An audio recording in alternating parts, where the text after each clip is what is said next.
Hey, what is going on everybody, and welcome to Fantasia. For today, we're going to be jumping into another session of Epic 7L today. Got some more update content for you guys.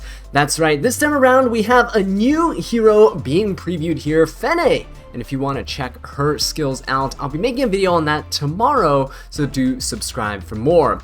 Lone Wolf Peira is getting revealed, as well as two new exclusive equipments for Sez and Lidica. Rift Season 3 is on the horizon, coming next week, and also a new arena season is about to begin with a new naming scheme. We also have Kayron, Elena, and Chloe with their banners dropping for us. Probably going to be good in the new Rift. And Fene, of course, going to be coming as well. Lone Wolf Peira going to be coming near the end of January. They actually did come out with her kit as well, so we'll take a look at that in a separate video.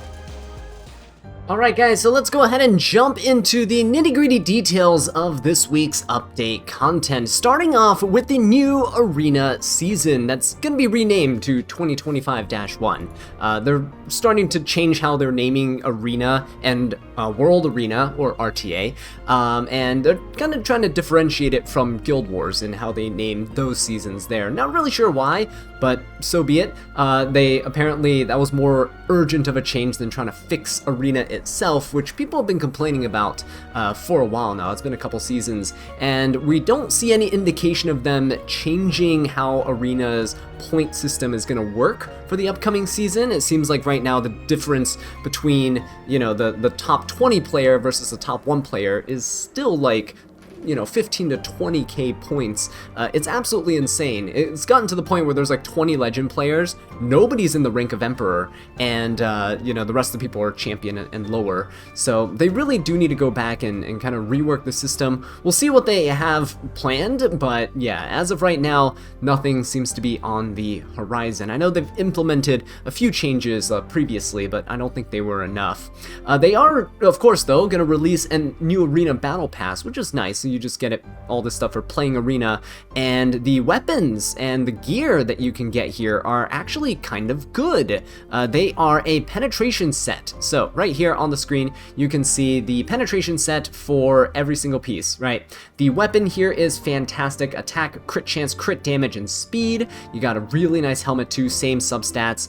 The chest cannot have attack, so they substitute for HP and defense. Unfortunately, no speed on the chest piece, but it does make it kind of a pretty versatile bruiser piece, which is kind of nice. Your speed DPSs can use the weapon and the helmet. And the boots, oh, the boots are really good. If it rolls into attack, crit rate, or crit damage, you now have a good speedy DPS boot. If it rolls into HP, crit chance, and crit damage, and not attack, then you now have a good bruiser boot. So this is a really versatile piece of gear, and I really like the subset that they're putting on it.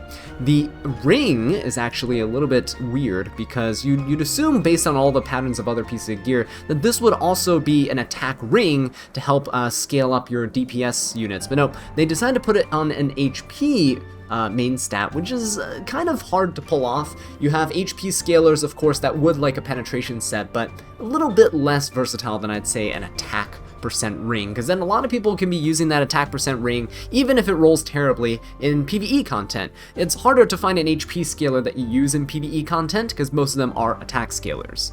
But then at least the necklace is also really solid here. The only thing I would have changed about the necklace is instead of a defense percent substat here, it should have been an HP percent substat. That way, you know, you can roll crit chance, speed, and HP with a crit damage main stat and still have it for bruisers if it doesn't land it in attack. And if it lands in attack, then you can use it for a speed DPS user, right?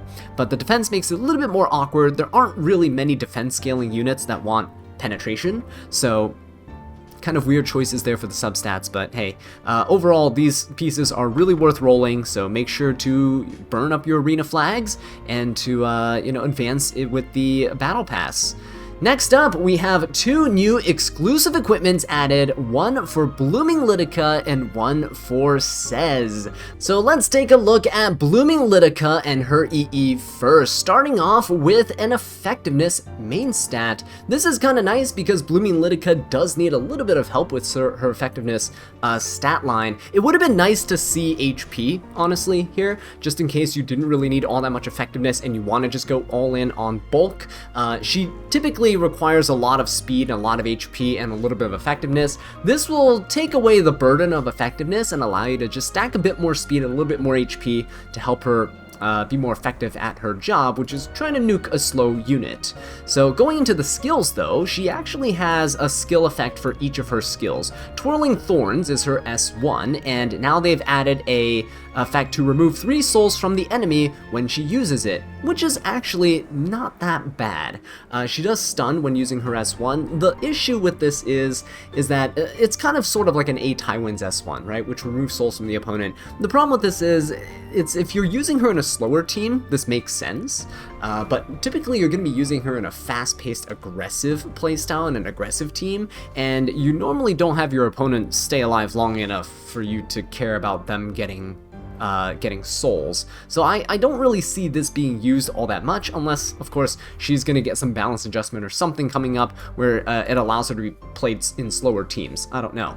The S2 here, Seductive Scent, restricts all enemies for 2 turns when she uses Thorned Vine. Thorned Vine is her effect where she does the like AoE hit on everybody on the opponent and then it pushes them back, right? That hit there, if it restricts her opponents, it's actually pretty decent because it allows your team to it allows her to still push the opponents back, but then they cannot push forward, right? They can't have like an Empyrean Ilanov or something like that. Just push yourself up by a ton of combat readiness and then cut your team and then cleanse and do a bunch of shenanigans. So it's kind of nice.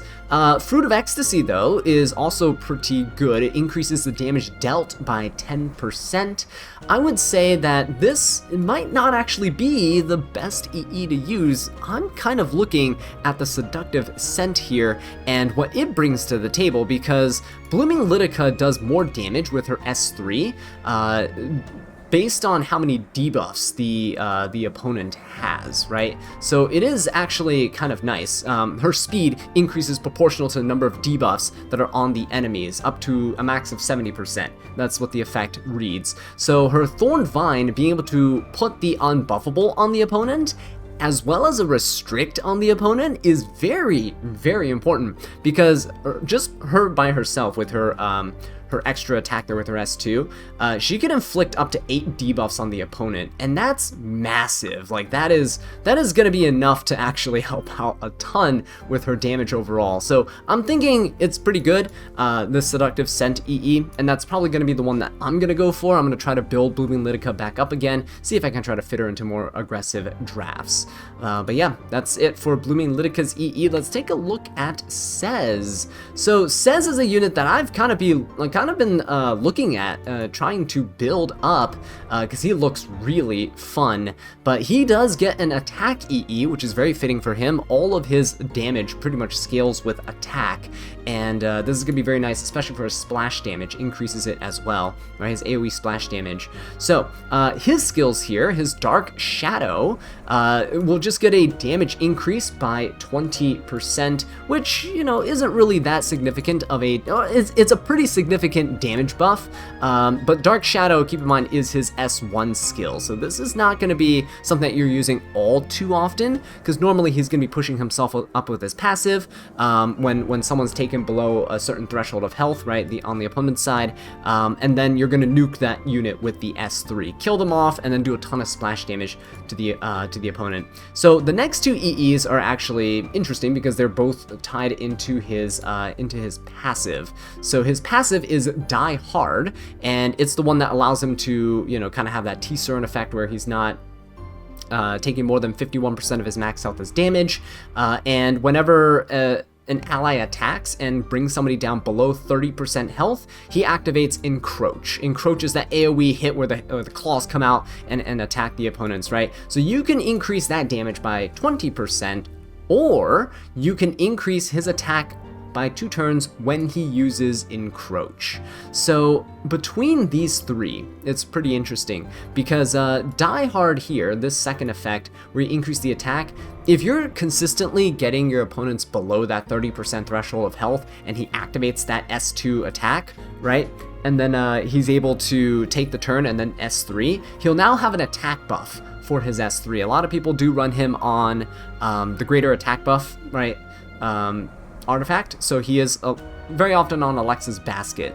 But this allows him a more consistent way to get that attack buff that he desperately needs, by the way, to get his kills, to secure his kills. So this is pretty nice. I can see this being probably the most popular EE, but I can definitely see the second Die Hard EE. If you're just building with a ton of damage, you just want him to follow up and like kind of counter cleave squishy units, this could actually be a pretty decent EE to have too. But I think the most popular one, and the one I'm probably going to try out myself, is going to be the second EE here. Alright, so that is going to be it for the 2 new exclusive equipments. Let's go ahead and move on into the Epic Pass. Nothing honestly new to talk about here. The Legendary Inheritance Special Reward Chest is the same that we've been seeing. It's just more Mana Stone Selection chests. It's kind of nice that they're offering it more often for the people who want these, but honestly, I don't see the main appeal of resetting your pieces, especially when you're not guaranteed stats on those pieces. You can get RNG'd pretty hard. You do get a second chance, essentially, or a third chance if you use both of these mana stones on the same piece, but in the end, it comes down to RNG with rolling, and it's typically just a lot faster to just farm up new pieces of gear. Even if they're not perfect substats like the arena pieces and stuff, at least you can reforge them and such, so you can afford to get, you know, a missed roll here or there and still be fine. So yeah, overall, I don't think this is all too worth it, especially if you're really you know, low on sky stones, and there's not even an epic skin in this in these passes here. They've kind of been shying away from skins lately, so that is an issue. And yeah, so this is 2,500 sky stones, and I just don't think it's really worth it for a majority of players out there. If you're free to play and you're not really spending and buying things, it's probably not worth it for what you get out of it. But yeah, at least you get some free rewards though, right? Just a bunch of charms, some transmit stones, so on and so forth. Nothing really too important here. Moving on, we got an update to the Eerie Night in the Secret Garden side story. So, yeah, by the time you guys see this video, Bibulus' banner is probably going to be going away. Blooming Lidica is going to be up for 1 more week, and you have another week to complete this side story. They're going to add more level caps for the garden. They're going to add more facilities, more plants, all that good stuff. And you can also assign Blooming Lidica as a manager now if you have her. So please do remember to do that. It does speed up the process of gaining your sunlight and sunshine. And then this week, Cheiron is going to be up on Drop Rate Up, and the Hall of Trials boss rotation is going to be changing. Astromancer Elena is going to be coming in, and she is going to be the new boss after Abyssal Euphine goes away. And hopefully, it's going to be a hopefully it's going to be one where there's no bugs, where people can just abuse infinite loops, right? Hopefully. Alright, that is going to be it though for this week of updates. They do have some miscellaneous changes here, as you can see. Nothing too important overall, nothing too game breaking or anything like that, just a few glitches, a few bugs here and there. But yeah, let me know what you guys think of this update in the comments down below. Try to keep it short and sweet for all of you here. If you're interested in the breakdown of Fene and her skills, do be sure to subscribe. We will talk about that in a separate video. The First Impression series is going strong, and we'll also be talking about ML Peira 2 in the coming days. So again, be subscribed and on the lookout for that. With that being said though, guys, thank you so much for watching, and I'll catch you in the next one. Take care.